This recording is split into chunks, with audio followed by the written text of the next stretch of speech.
Глава Республики Якутия Айсен Николаев проверил объекты, реализуемые в рамках национального проекта «Безопасные и качественные автомобильные дороги» в столице Якутии. Проинспектированы ход работ на улице Ларионова, Экспериментальная, Петра Алексеева, Красильникова и на Хатануряжском шоссе.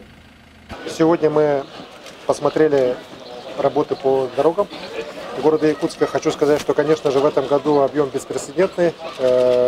Общая стоимость 1,5 миллиарда рублей. 500 миллионов выделил город из своего бюджета, несмотря на все сложности. 500 республиканский бюджет и 500 федеральный. Поэтому объем колоссальный, достаточно большое количество подрядчиков. И по всем практически районам города та или иная улица все равно делается. Так? Видно, что где-то подрядчики идут очень четко по графику, может быть, даже немножко с маленьким опережением. Вот. Понравилось, как организована работа в Мархе, где вот новая компания, которая у нас раньше работала на региональных компаниях, на дорогах сейчас начала работать. Дорис, в принципе, достаточно себя тоже хорошо на улице города Якутска зарекомендовал в предыдущие годы, поэтому по его участкам особых проблем нет. Единственное, что там работы идут также по одновременной перекладке газовых сетей, что создает определенное торможение работы. Опасения есть определенные у меня по тем участкам, где работает Сахатранстрой. Там объем тоже большой, и это и в 202-м, 203-м микрорайонах, это вот Красильниково, автодорожная. Вместе с тем подрядчик считает, что он идет четко по графику и, в принципе, не должен никаких задержек по работам сделать. Вот мы с Андреем Владимировной сегодня еще раз посоветовались, чтобы практически уже не такой, знаете, ежедневный, ежечасный контроль был со стороны и города, со стороны общественных контролеров, со стороны республиканских наших министерств и ведомств установлен. Мы все одна большая команда, и вот одной командой должны отработать, чтобы все работы были выполнены четко, строго в срок и с высоким качеством. Больших задержек нет, да? По дорогам еще раз хочу сказать, что вот по Марке проблем я не вижу, по тем улицам, где Дорис работает, если газовики не резко затормозят по Жарницкого и по Петра Алексеева, тоже проблем нету. По Хатануряжскому они идут четко по графику. Мне говорят, что все по графику, но вот то, что по 203-му микрорайону работы пока еще не начались, меня тревожит. Вот, хотя, опять же, вот главстрой, управление дорог по городу и подрядчик утверждают, что все они сделают вовремя срок. Вот. Что касается Красильникова, работы идут, но, конечно, работы очень много. И коллеги тоже надо понимать, и жителям тоже к этому надо тоже понять здесь, и городские власти, и дорожников, все-таки объем огромный, поэтому, во-первых, и перекрытия сейчас достаточно большие, да? А мы видим, что пытаются все время, даже вот сейчас ездили, пытаются под запрещающие знаки, там, легковушки проехать прямо под эскаватором, под ковшом эскаватора проехать, это же, на самом деле, очень опасно. Вот. Это первое, так? Ну и второе, что работа по благоустройству, то есть обустройство тротуаров, освещение по ряду объектов все-таки будет не в 2019 году выполнено, а в 2020 году. Это, в принципе, проект так оно и есть, просто это тоже надо понимать. Ну, это вот примерно как по автодорожной, когда сначала было сделано дорожное полотно, а потом уже были сделаны на следующий год тротуары. Не выясняли, может, просто деньги, задержки были по выделению денег подрядчиков?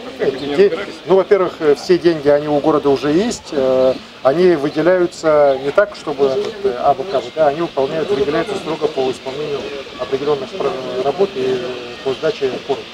Вот, КСки сдаются, каждый месяц они их принимаются. Если подрядчик сам их поздно сдал, так то город не имеет никакого права их дополнительно выделять эти средства. Поэтому я здесь, в принципе, всегда стоял на том, что финансовые вопросы мы должны четко соблюдать. И сейчас я вижу, что по финансам проблем нет. А в городе Якутске какие участки дорог будут отремонтированы? Непосредственно в городе, но это по каждой управе практически по 10 объектов, по 10-15 объектов. Мы в ближайшее время, после того, как управы все отторгуются, список полный вывесим. Поэтому сейчас конкурсные процедуры еще не пройдены, поэтому рано говорить. Как только будет готово, смотрите на сайте якутск.рф. Ну и, конечно, в рамках сегодняшнего объезда мы также сюда заехали на Талое озеро, где у нас идет большая работа по тоже национальному проекту по комплексной городской среде. Здесь, на мой взгляд, реализуется один из самых таких интересных проектов не только в Якутске, но, не побоюсь этого слова, и, наверное, в целом у нас в стране. Это проект обустройства большой пешеходной зоны вокруг всего озера. Очистка озера будет проводиться, поэтому с этим связаны опасения горожан, что вот вода спускается из озера. Конечно, она спускается для того, чтобы была произведена очистка вот этих донных отложений, которые здесь десятилетиями скапливались, в которых накопилось огромное количество самых вредных веществ, прямо так скажем. После очистки иловых всех отложений, после того, как работы по установке габиона будут закончены, уровень воды опять повысится. Так? И уверен, что это, конечно же, гораздо будет красивее и современнее, нежели чем все это есть. Ну и вот вся территория вокруг этого озера у нас превратится в одну большую общественную такую, знаете, вот, площадку, большое общественное пространство. Уверен, что это будет одно из лучших мест нашего города, где всегда будет много и детей, и взрослых. Я уверен, что вот мы с городом этот проект доведем.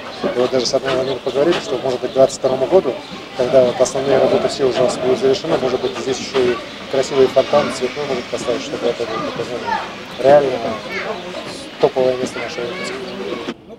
В объезде принимали участие первый заместитель председателя правительства республики Алексей Колодезников, мэр города Сардана Аксентьева и руководство дорожной отрасли республики и города. Ежегодно мы будем направлять 1,5 миллиарда. Соответственно, если у нас будут возможности, мы свою долю можем увеличивать. Но это опять-таки в условиях договоренности с городским округом. Пока эти договоренности выполняются, и на следующий год мы тоже предусматриваем 1,5 миллиарда рублей. Большой объем работ будет проводиться по окружному шоссе. Сейчас делается проект, будет четырехполосное движение с барьерным ограждением встречных полос. Соответственно, это будет основной объект 2020 года по городскому округу. Со стороны общественности, руководства города, республиканских министерств и ведомств будет вестись постоянный контроль ремонтируемых дорог. Глава республики намерен вести контроль за всеми работами, которые реализуются в рамках национального проекта. Все работы должны быть выполнены в срок и с высоким качеством.